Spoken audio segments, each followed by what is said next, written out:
The Waldensians stand as one of the most faithful groups of people throughout history in Europe, faithful to the Word of God and faithful amidst much trial. Despite suffering repeated persecution over the course of almost a millennia, in the 17th century they would go through one of the worst episodes of their history.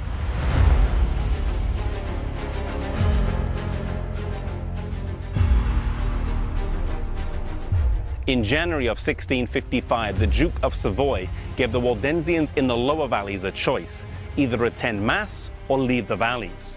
Rather than compromise, some 2,000 believers journeyed across snowy rivers and hills in the dead of winter to be welcomed by their fellow believers in the upper valleys. But this was merely the calm before the storm. In April of that year, the Duke sent an army into the valleys, and on April the 24th, at 4 a.m., a Saturday, the massacre started.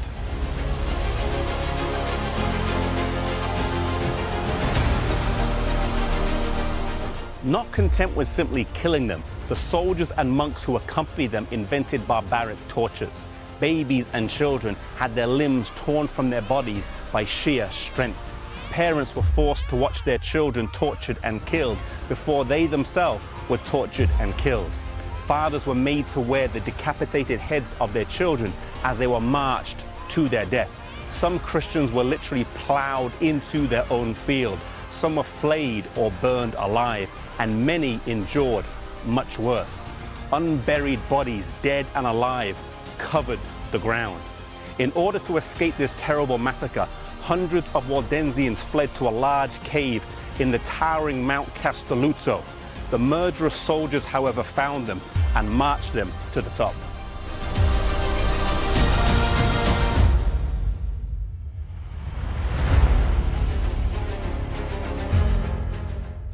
They came to this spot right here and were hurled over the edge to their death on the rocks below.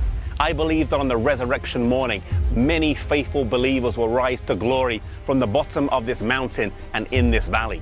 This is the reference in Milton's famous sonnet to the bloody Piedmontese that hurled mother and infant down the rocks.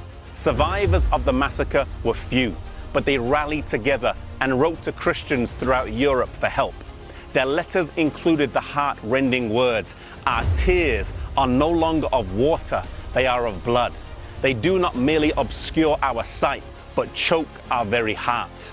When Oliver Cromwell, Lord Protector of England, heard of the massacre, he called for a national day of fasting and collected money to send to meet the physical needs of the Waldensians.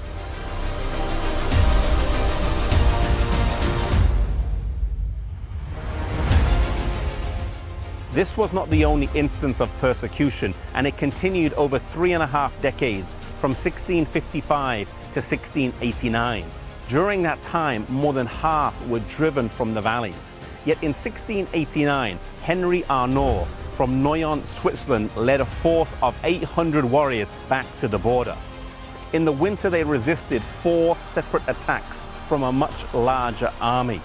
In spring, the papal armies returned with 22,000 soldiers, this time to fight a much smaller Waldensian force of just 400 men. Yet they were once again defeated, and not only that, not one of the 400 men was lost in this battle. They returned to the valleys in what was called the Glorious Return, reclaiming them once again as a place where they could live and worship.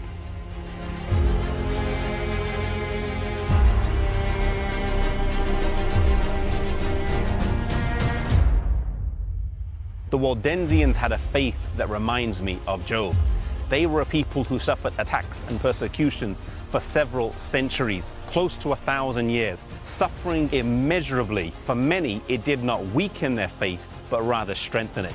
Sometimes in life, we may be serving God, dedicating our lives to Him, and we still go through hard times, trials, and suffering that many say we do not deserve.